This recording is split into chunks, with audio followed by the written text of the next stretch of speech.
Баршаңызға қайырлы күн. Бүгін өте дәмді трайфл жасауды үйренеміз. Оған керек ұн, сұйық май, қайнатылған су, қант, 3 жұмыртқа, тұз, какао және қопсытқыш қажет болады. Ең бірінші жұмыртқаларды жарып аламыз.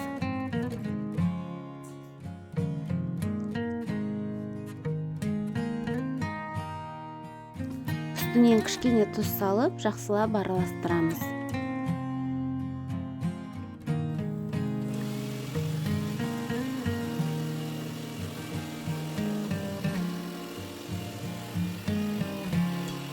Оның үстінен қантымызды салып, тағы да жақсылап миксерлейміз.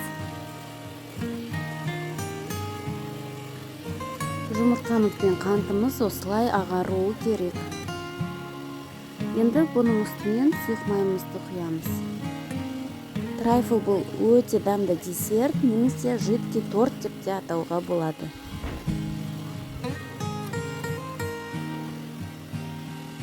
Екі-үш минут миксерлеп алғаннан кейін қайнаған суымызды қосып, тағы да жақсылап араластырамыз.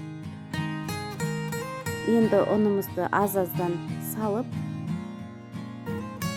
оның үстінен какао мен қопсытқышымызды қосып, тағы да жақсылап бір келкі болғанша миксерлеп аламыз.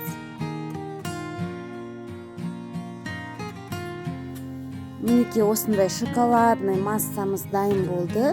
Енді осы массамызды духовкаға 180 градуста 20 минуттай пісіреміз.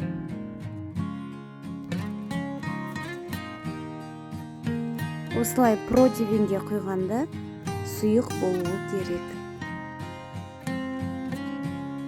Егер сіздерге ұнап жатса, пайдаларыңызға жаратып жатсаңыздар, тіркеліп, лайк басып қойсаңыздар болады. Сіздермен әртүрлі дәмді рецепттермен бөлісуге тырысамын.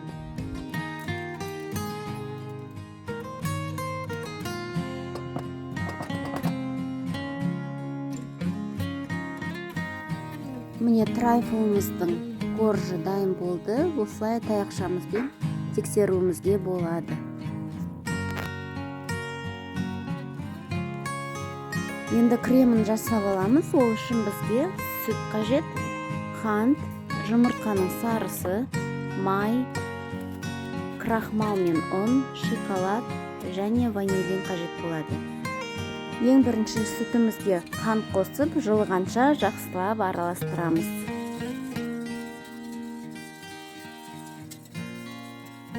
Үстінен крахмал мен ұнымызды қосамыз. Араластыруды тоқтатпауымыз керек. Креміміз осылай қоюланып қалды. Енді үстінен жұмыртқаның сарысын қосамыз. Жай отта осылай пісіреміз.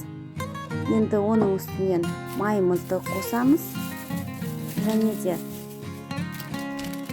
ванильный қантымызды саламыз. Одан кейін осындай пористый ақ шоколадымызды қосып, тағы да жақсылап араластырамыз. Ешқандай комок қалмауы керек.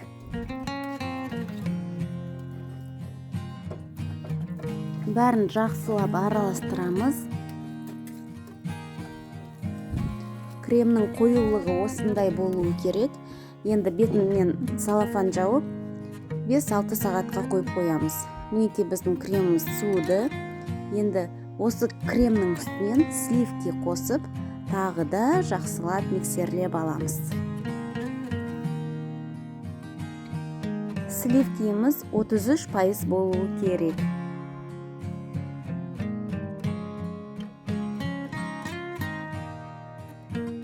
Мінекей заварной креміміз дайын болды. Өте дәмді болып шығады, өйткені ішіне шоколад та қосылады.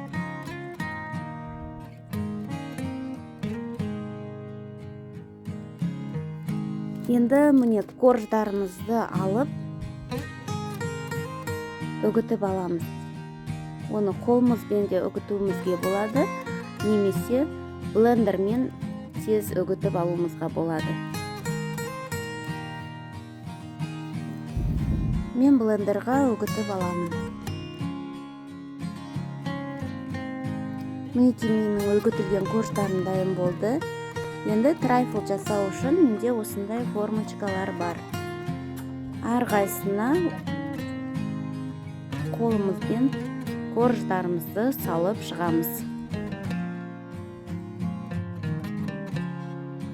Енді үстінен кремімізді құямыз.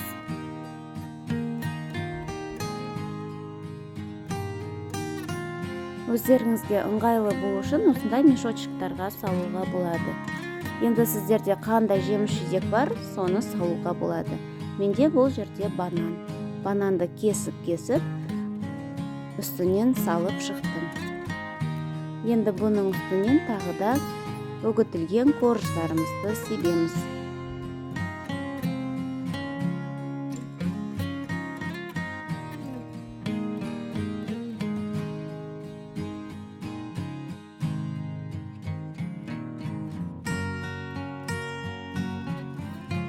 Үстінен тағы да кремімізді құямыз.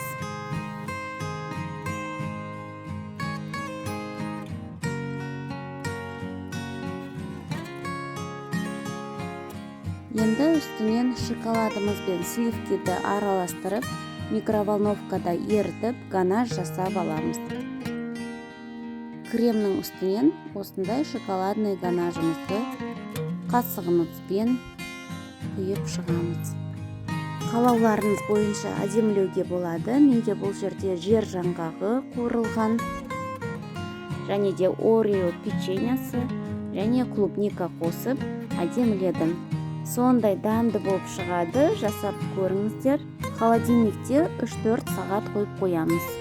Өте дәмді әрі сәнді болып шығады. Ас болсын.